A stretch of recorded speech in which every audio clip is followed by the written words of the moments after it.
Boa tarde, meu nome é doutora Georgette, sou médica do Hospital das Nações.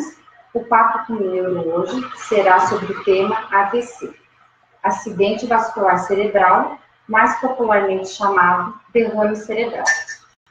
O AVC se refere a qualquer evento onde haja comprometimento da circulação sanguínea. Este comprometimento pode acontecer de duas maneiras: através do entupimento, do fechamento do vaso sanguíneo por uma placa de gordura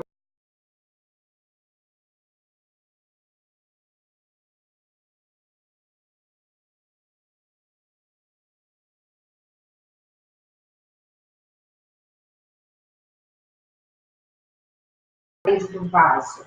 Desta forma, o sangue é desviado do vaso sanguíneo para fora e determinada região do cérebro também deixa de receber este sangue. Consequentemente, há falta de oxigenação em determinada região do cérebro, tanto quando há o fechamento por uma placa de gordura, quanto há o extravasamento pela ruptura da parede do vaso. Nós chamamos de isquemia cerebral quando há esse fechamento pela placa de gordura na parede, na luz do vaso, obstruindo completamente a luz do vaso. E quando há a ruptura da parede do vaso, chamamos de hemorragia cerebral.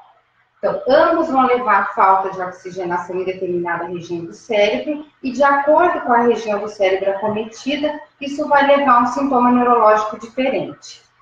Isso vai levar de forma súbita, de forma rápida, a um sintoma neurológico, a uma perda da função neurológica. A isquemia cerebral, ela acontece na grande maioria dos casos, em 85% das vezes. E a hemorragia cerebral acontece em 15% das vezes. A hemorragia cerebral ela está associada a aumento muito importante da pressão arterial, que leva a essa ruptura. O tratamento de ambas é diferente. De ambos os casos é diferente. Aqui eu coloquei para vocês alguns dados demográficos para vocês terem uma ideia da importância deste assunto, da relevância que ele tem no mundo todo. O AVC, ele é uma doença que predomina em adultos de meia idade e em idosos. 3/4 dos AVCs ocorrem acima dos 65 anos. O risco de se ter um AVC mais que dobra a cada década após os 55 anos. Ele é a segunda principal causa de morte no Brasil e a primeira causa de incapacidade no mundo. A cada 5 minutos morre um brasileiro decorrente de AVC. São 100 mil mortes por ano. A incidência, que é o número de casos novos de AVC, é de 108 casos novos para cada 100 mil habitantes. No mundo todo, são 15 milhões de pessoas que têm AVC por ano. Destes 15 milhões, 5 milhões vão a óbito, 5 milhões morrem. E 5 milhões ficam incapacitados. Como reconhecer o AVC? Qual o sintoma que ele pode gerar? Como eu falei, de acordo com o vaso acometido, que leva a falta de oxigenação em determinada região do cérebro, ele vai produzir um sintoma diferente. O sintoma mais frequente é uma perda súbita, total ou parcial da força muscular, geralmente em um dos lados do corpo. No rosto, no braço, na perna ou em todo o lado, tanto esquerdo quanto direito. Muitas vezes essa perda de força muscular, ela vem acompanhada de alteração da sensibilidade. O paciente sente amortecimento, formigamento ou até diminuição da sensibilidade. É mais difícil que ocorra a diminuição da sensibilidade sozinha, sem a perda de força, mas essa pode ocorrer também. Outra alteração que o paciente pode ter é uma alteração aguda da fala. O paciente não consegue falar, ou a fala fica enrolada, ou ele não consegue entender o que lhe é falado. Além disso, o paciente pode apresentar também uma vertigem súbita, uma tontura muito importante, muito intensa, associada a desequilíbrio, alteração na marcha, dificuldade para caminhar, muitas vezes acompanhada de náuseas e vômitos. Outros sintomas são perda súbita da visão, geralmente em um dos olhos, ou em um hemicampo, como nós dizemos, do lado direito, acometendo os dois olhos, mas do lado direito, ou do lado esquerdo, acometendo os dois olhos. É muito mais difícil, mas pode acontecer com perda súbita da audição. Muitos desses sintomas podem vir acompanhados de alterações cognitivas, de redução do nível de consciência do paciente. Ele pode apresentar sonolência ou um torpor, que é uma sonolência mais importante, onde é muito difícil acordar o paciente, ou até coma, onde nós não conseguimos acordar o paciente. Além disso, eu estava esquecendo, uma dor de cabeça súbita, intensa, uma dor que já começa forte, não é uma dor de evolução gradativa, que inicia com uma intensidade mais baixa e vai aumentando a intensidade. É uma dor que inicia-se de forte intensidade, é um outro sintoma que nós temos que pensar também na possibilidade de AVC. Então, como eu falei antes, esses sintomas vão depender da área afetada. Os sintomas muitas vezes podem ser sutis e até passar desapercebidos. Nós vamos falar mais adiante que um de risco para AVC é a hipertensão arterial sistêmica. A hipertensão arterial, que é o aumento da pressão arterial, se não tratado ao longo de anos, o paciente pode apresentar comprometimento em vasos pequenos, muito pequenos, que vão se fechando. No decorrer de anos, sem o tratamento adequado da hipertensão arterial, com o aumento desses pequenos AVCs, são chamados AVCs lacunares, ou até micro-AVCs, chamada doença microangiopática, no decorrer de anos, sem o tratamento adequado da hipertensão, levando ao aumento desses AVCs, o paciente pode apresentar o que nós chamamos de demência vascular, que é um quadro semelhante à demência de Alzheimer, mas que pode ser prevenido, pode ser tratado. Quando eu falei do quadro clínico que o paciente apresenta, esse quadro clínico sempre se apresenta de maneira aguda, de maneira abrupta. O paciente sabe dizer a hora que começou. Exceto, claro, quando o início dos sintomas é durante o sono, isso pode acontecer também. O paciente acorda com os sintomas, neste caso. Muitas vezes, os sintomas eles podem regredir ou desaparecer depois de algum tempo. Nós chamamos isso de ataque isquêmico transitório, ao fechamento do vaso, neste caso, mas ele é pela placa, né, de gordura ou pelo trombo, mas essa placa é aberta, ela é deslocada e volta a passar a circulação naquela região do cérebro, não deixando sintomas, não deixando sequelas para este paciente. O que fazer quando há suspeita de que a pessoa está tendo AVC, algum sintoma que pode sugerir AVC? De preferência, o atendimento deste paciente deve ser em ambiente hospitalar ou num centro especializado, onde ele possa fazer uma tomografia de crânio. Essa tomografia de crânio, a princípio, vai nos diferenciar se esse AVC é isquêmico ou hemorrágico, porque as linhas de tratamento são diferentes. Hoje nós temos uma medicação que pode ser usada no tratamento do AVC isquêmico agudo.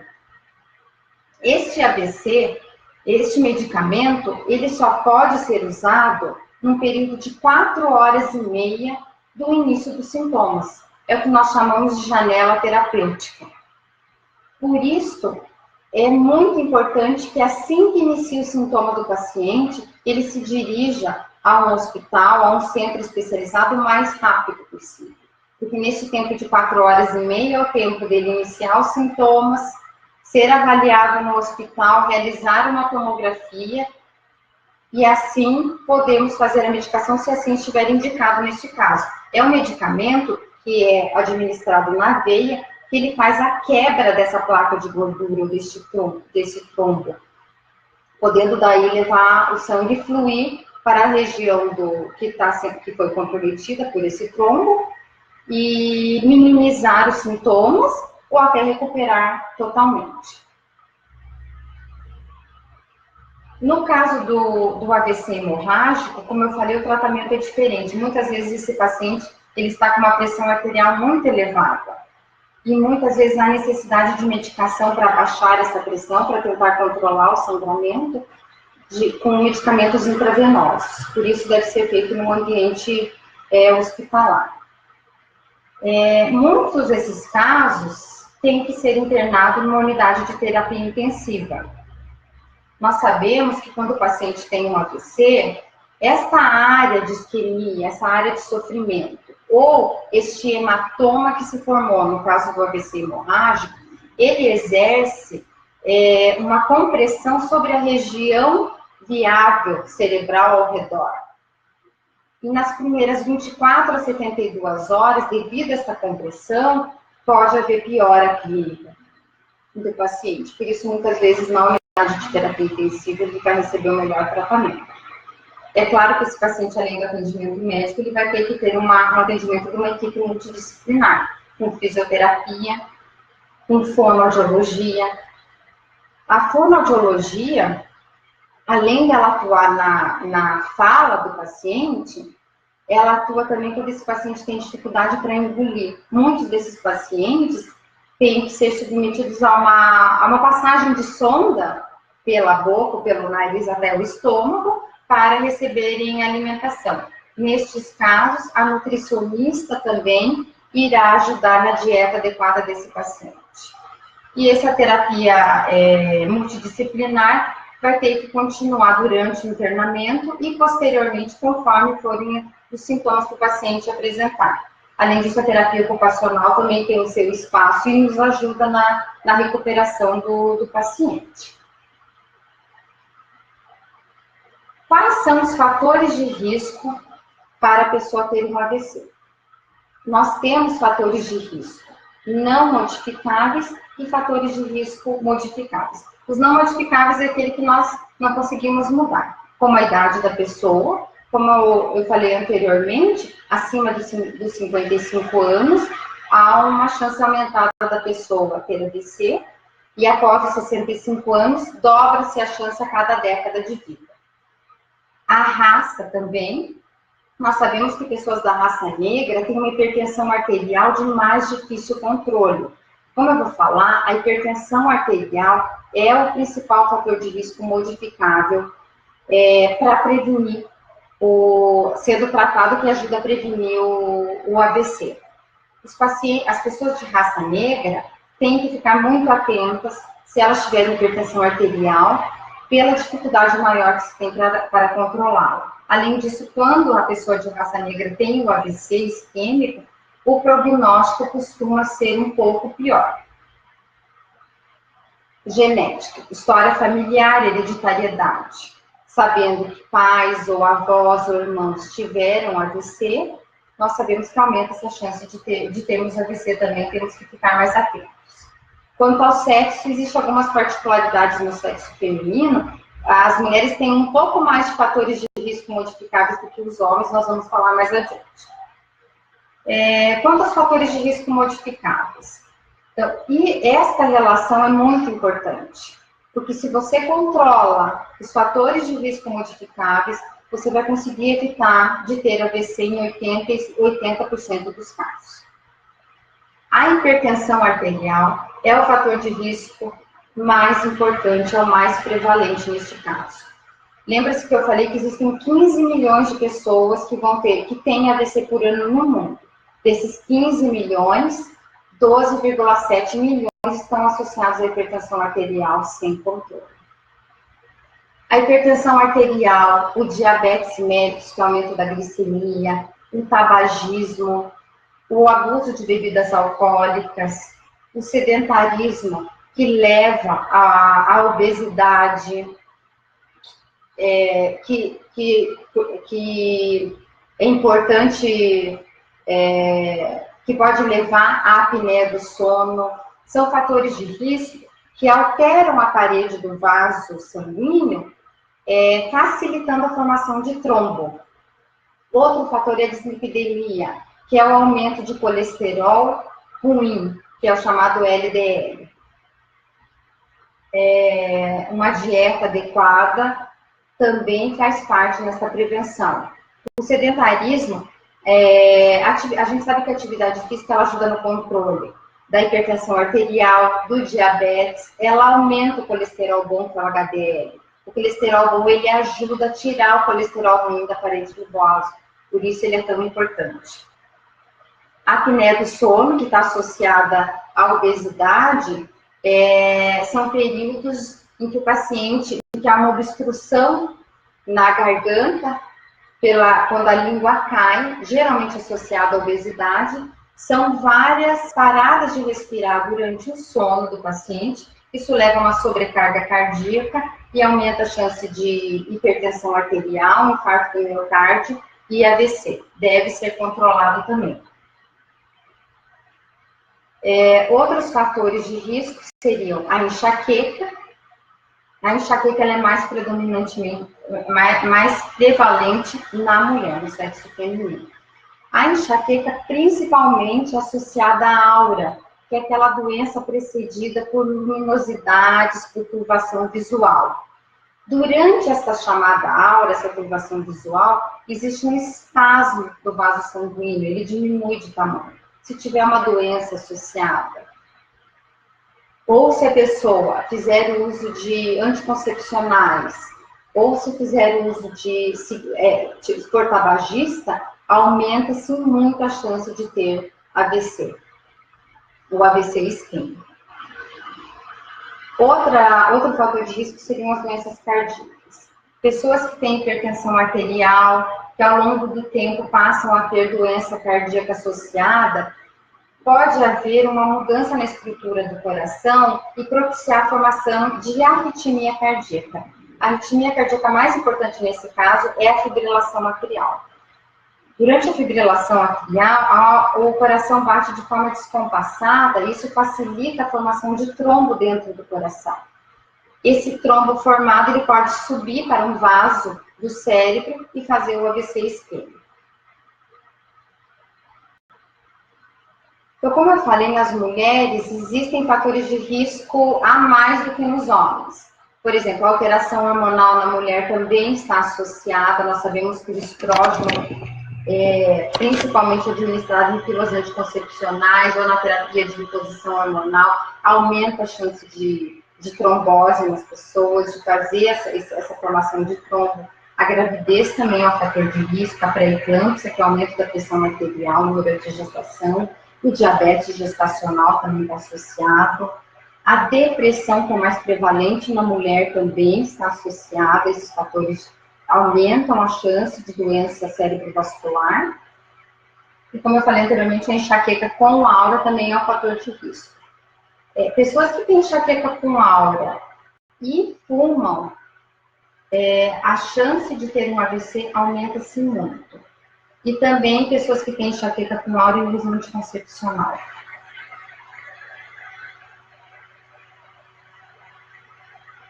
Outras causas menos comuns do AVC isquêmico são algumas doenças que levam a uma hipercoagulabilidade sanguínea, aumento da formação de trombos dentro do sangue.